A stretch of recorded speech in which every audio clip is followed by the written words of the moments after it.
पंचमी, चाहे वो शुक्ल पक्ष की हो चाहे वो कृष्ण पक्ष की।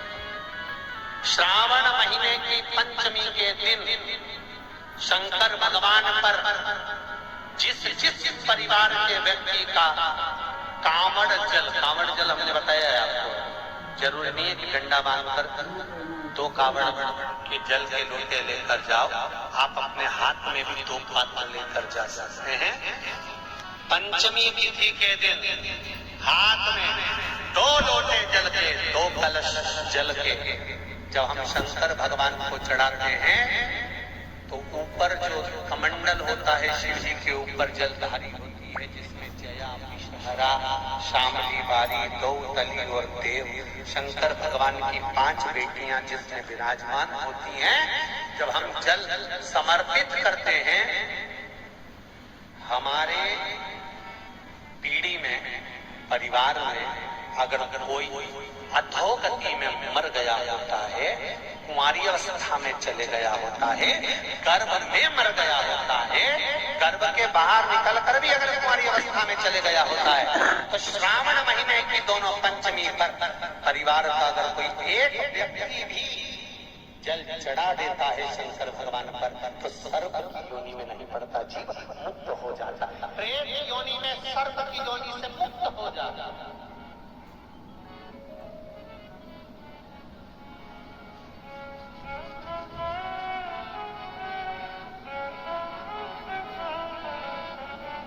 महाराज, हमारे यहाँ सांपों की पूजन कौन से दिन होती है, कौन सी तिथि में करते हैं? जम के बोलो जरा। नाग पंचमी। नाग पंचमी का मतलब क्या है? सांपों की पूजन करो। नाग पंचमी का मतलब होता है शंकर जी के मंदिर में जाकर 1 लोटा जल समर्पित कर दो। उसका कारण क्या है कि हमारे परिवार में, हमारे कुटुंब में परिवार में कोई 7 पीढ़ी के अंतर्गत भी अगर कोई जीव तड़प रहा होता है, पड़ा हुआ होता है, उसकी मुक्ति नहीं होती है, तो पंचमी का चढ़ा हुआ जल उस जीव को प्राप्त हो जाता है और वो जीव तर जाता है, उसका फिर जन्म नहीं होता, वो तर इसको मुक्त करता था।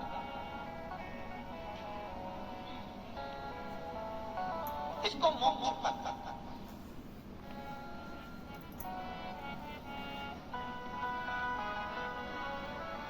ये मोक्ष इसी से कहेंगे कि ये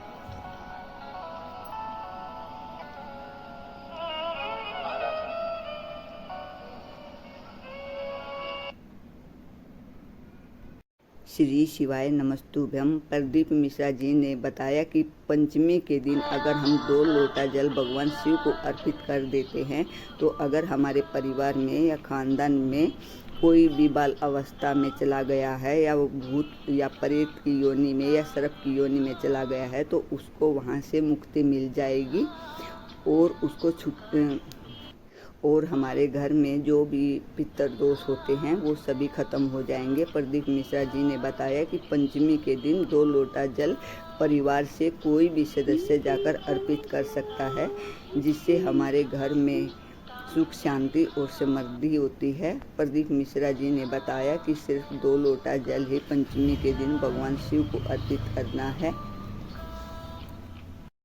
इस दिन भगवान शिव का अभिषेक करने से हमारी सभी मनोकामनाएं पूरी होती हैं। अगर हमारे घर में किसी के ऊपर काल सर्प दोष है तो वो भी खत्म हो जाता है। इस दिन भगवान शिव को हम चीनी, दही, दूध भी समर्पित कर सकते हैं। ओम नमः शिवाय। जय शिव शंकर। प्रदीप मिश्रा जी के उपाय बहुत ही अच्छे और अचूक हैं। भगवान आप सभी की सभी मनोकामनाएं पूरी करे। हर हर महादेव। जय शिव शंकर।